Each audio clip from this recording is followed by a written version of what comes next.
o tempo todo no Prior, inclusive no momento que ele deu uma pausa, que eu vou voltar aqui, que é uma pausa dramática, basicamente. Olha só. Se ele fosse um ator, eu teria elogiado essa cena. Ele é vilão de Malhação. Vilão de Malhação, cuidado com o vilão de Malhação. Ele vai ficando. Então sim, a quarentena, que está impedindo que sejam lançados novos filmes no cinema, me deu a ideia de vir aqui fazer um vídeo sobre o BBB. E sim, eu estou acompanhando ele desde o início dessa edição. E eu vou te falar por quê que essa edição do BBB está incrível, especialmente por causa do uso de narrativa e de edição. Meu nome é Pedro Santana e você está assistindo Abaixo da Crítica. Bom, então se você caiu de paraquedas e está se perguntando quem raios é esse Pedro Santana e por que eles consideram crítico de cinema, bom, primeiramente isso está lá no meu LinkedIn, todo mundo sabe que se está na internet é verdade. E em segundo lugar, o PH Santos já me deu essa confirmação. Oxe, e tu não é crítico não, macho? É lógico que tu é crítico, rapaz. Pergunta besta da peste, não? É crítico sim, deixa besteira.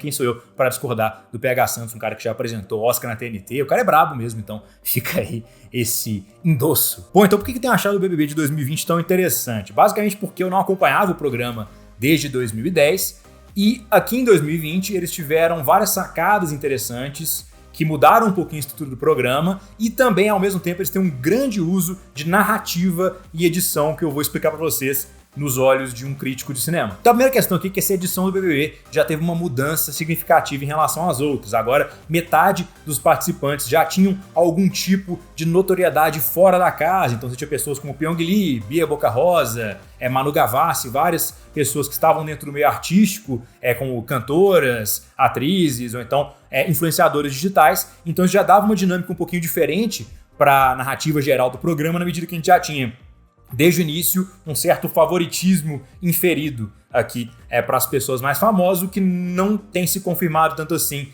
na prática, mas a gente já volta a falar sobre isso. Bom, então antes de começar, eu tenho que pincelar aqui para vocês quem são os personagens principais aqui da narrativa do Big Brother até o momento, e a gente tem basicamente aqui um grupo de 6 ou 7. Primeiramente a gente tem o Patrick, que era um cara que já era conhecido, um ginasta, e ele tinha uma visão favorável dentro da casa. Depois a gente tem a Bianca Boca Rosa, uma influenciadora bem grande, acredito que quando ela entrou na casa ela tinha um maior número de seguidores dentro do Big Brother. Temos o Pyong Lee, que é um hipnólogo, comediante, mágico, que já tinha também uma presença bem forte, tanto na internet quanto na televisão. Temos no grupo também dos famosos, finalmente, o Babu Santana, que é um ator que já participou de mais de 40 filmes aí, já tinha alguma percepção positiva do público, especialmente pelo papel dele como Tim Maia no filme biográfico aí do cantor em 2014. Dentro dos anônimos que vieram fazendo bastante estardalhaço dentro da casa, a gente tem o Felipe Prior, um arquiteto de 27 anos, a gente tem ali a Marcela, que é uma médica, acredito que ela seja ginecologista, não lembro a idade dela agora, e também a Gisele, que é uma advogada,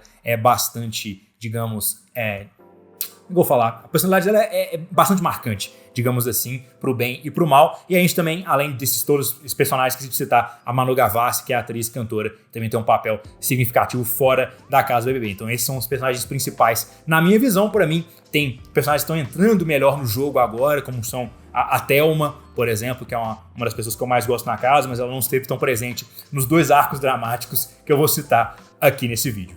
Aí eu tô ignorando a questão do subplot que a gente teve, do roteiro secundário que a gente teve entre a Gabi e o Guilherme, porque foi só chato.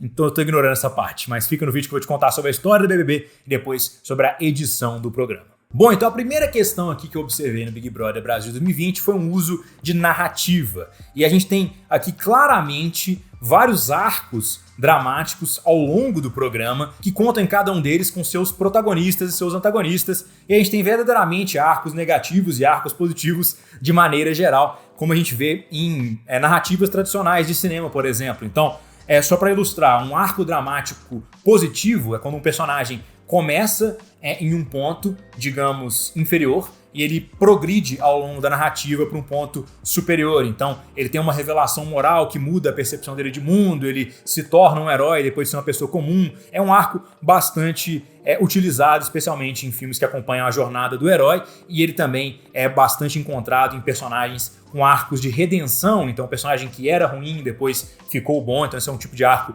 muito comum. E outro arco comum o arco degenerativo, né? O arco de queda da graça. Então o personagem começa como sendo, em tese, um herói e ele aos poucos vai sucumbindo. Ele é um arco de corrupção. E temos eu acho que em geral 9 arcos dramáticos que são considerados tradicionais dentro da literatura sobre o cinema, mas basicamente aqui eu quero explorar esses 2 arcos, o de redenção e o de queda. Então o primeiro ato do Big Brother começa tendo como vilão, claramente aqui, o Patrick. Isso porque ele rapidamente foi taxado pelo público como sendo um assediador devido a alguns comportamentos, no mínimo duvidosos, que ele teve na casa envolvendo a Bia Boca Rosa. Peguei, viu? E na dúvida de quem não assistiu e só quer votar, a Boca Rosa fica, porque ela é gata, gostosa, etc e tal, sabe?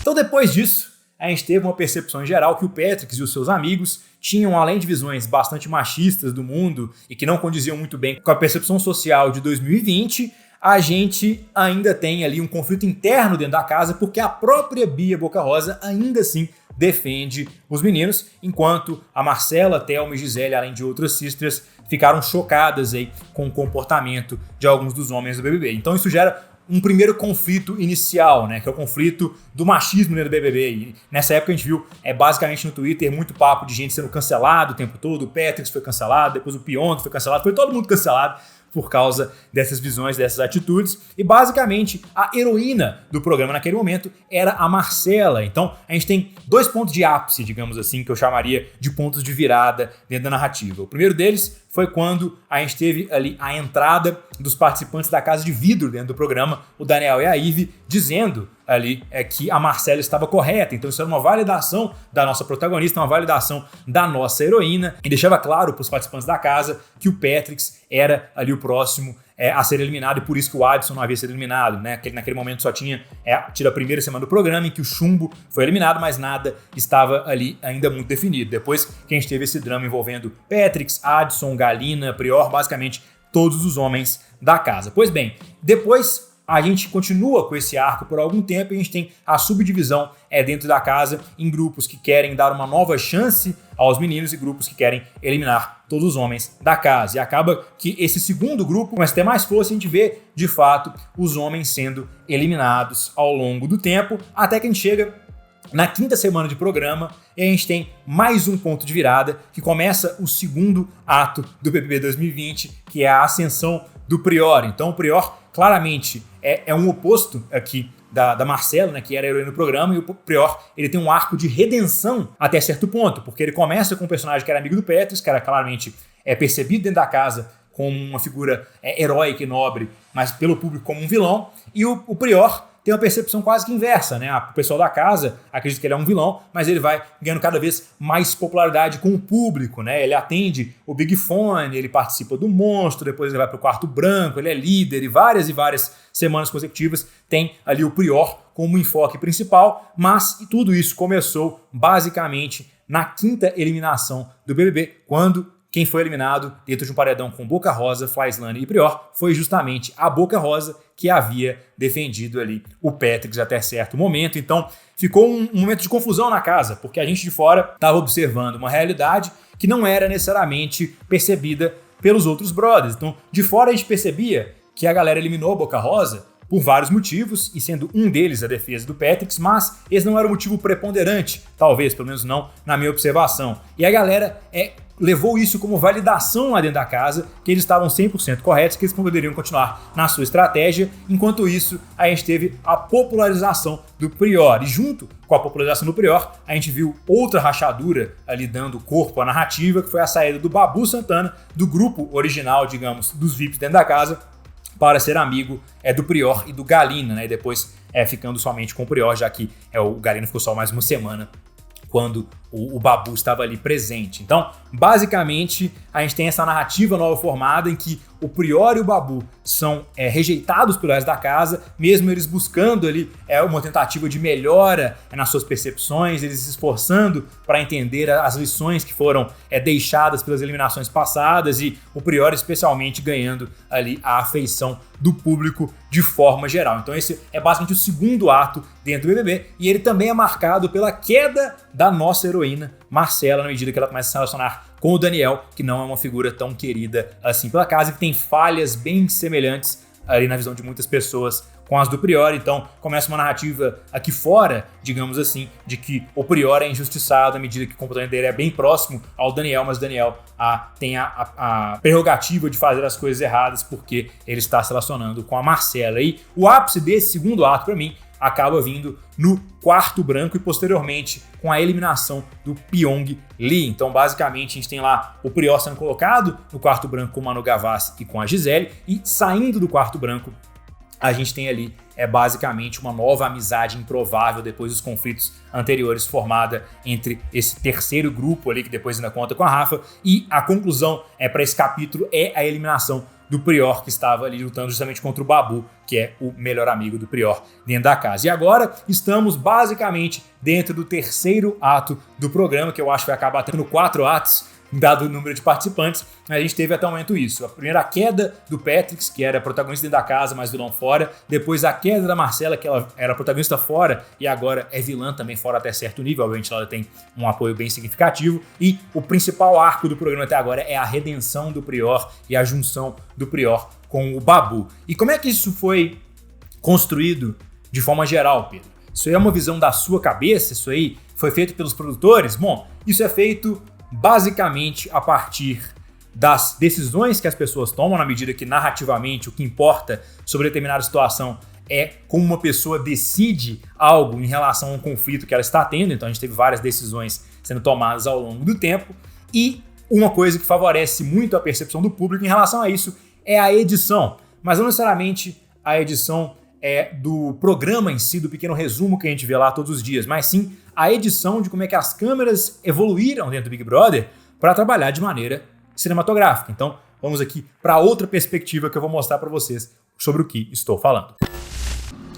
Bom, então o primeiro clipe que eu separei aqui para a gente analisar, como talvez o título indique lá no cantinho, é um clipe que demonstra uma técnica de edição bastante comum, que são cortes em J e cortes em L. Basicamente significa que você tem cortes enquanto uma pessoa ainda está falando para mostrar a reação de outra pessoa. Então, ao invés de você ter uma pessoa fazendo o diálogo inteiro dela e depois você cortando para outro ator, para outra atriz, para outra personagem, você tem cortes ao longo da fala de um mesmo personagem para demonstrar a reação das outras pessoas. Aqui você tem uma discussão do Prior com várias das participantes do programa, vão dar uma olhada e eu vou sinalizando para vocês quando tem esses cortes em J ou em L, né? Basicamente, esse nome advém do fato de como é que a construção da timeline fica quando você faz um corte desse, né? Então, basicamente, primeiro você tem o áudio que fica na frente aqui do vídeo, né? Então você tem um corte em L, ou então o áudio antes do vídeo, que é um corte em J. Depois eu mostro isso aqui na edição no Premiere, mas basicamente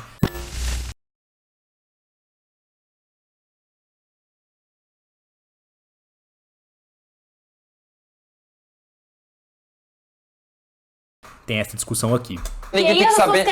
O que me deixa puto aqui dentro é que ninguém sabe de nada. Então aqui, ó, o Prior tá falando e você vai ver várias vezes a câmera cortando para outras pessoas, pegando a reação delas, como se fosse um filme, como se tivesse uma galera no trabalho de câmera ali, em loco, basicamente, não fossem só câmeras escondidas, o que me deixou bastante impressionado com o poder de zoom dessas câmeras, inclusive. A gente fica tentando achar coisas pra apontar o dedo, reação da Marcela, é o que eu brigo aqui dentro, e da Gisele também. Ninguém sabe porra nenhuma. Reação da quem Fly, deixa, quem tira é o público. Reação da Thelma. Eu voltei de um paredão, sabe o que eu penso na Prior. pessoa? Agora, olha que questão interessante. Quando a Gisele começa a falar, a gente vai ter uma mudança de enquadramento para colocar a Gisele no meio aqui da tomada para ficar mais, digamos, em enfoque o ponto que ela tá fazendo. Volta aqui lá, dá um abraço.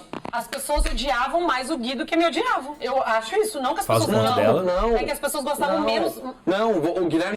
Aí já tem a câmera cortando imediatamente pro Prior, essa vez foi um corte normal. Saiu por atitudes dele, mérito seu. Parabéns pra você. Atitude dele.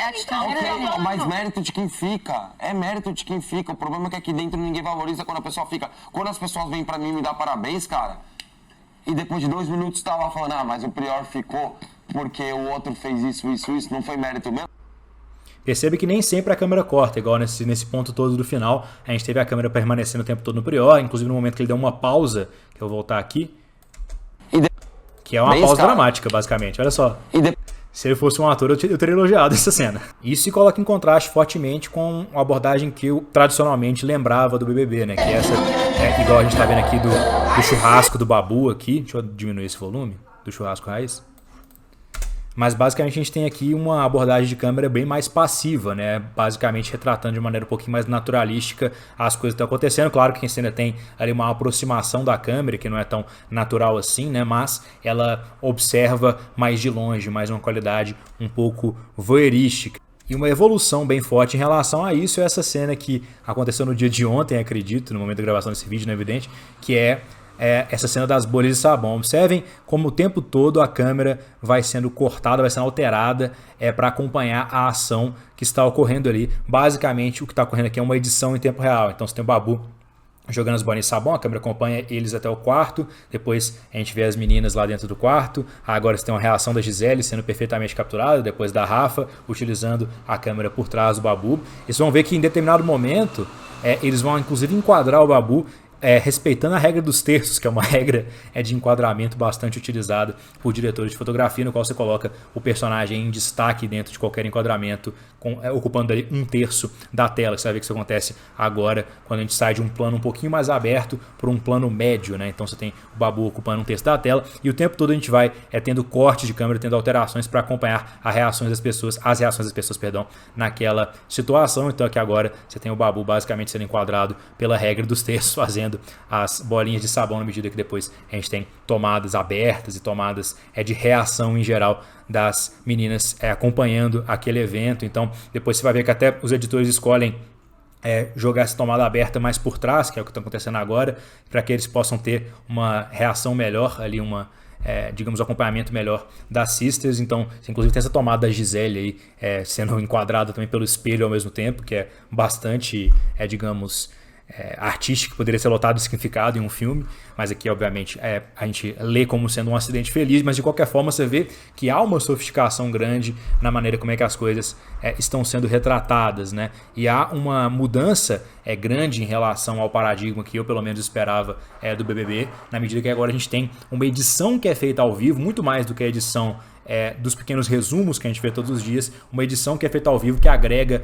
profundamente ao que está acontecendo dentro do programa e constrói de forma mais coesa uma narrativa em volta dos personagens que a gente está acompanhando. Mas então é isso aí, telespectadores. Se gostaram do vídeo, clique na marcadora para se inscrever no canal, se tornem apaixonados ou apaixonadas, que vocês vão fazer parte da crítica. Lá, deixem aqui nos comentários o que vocês acharam dessa análise. Se vocês gostaram, se vocês não gostaram, tudo isso é muito válido. Tem esse YouTube. Até a próxima.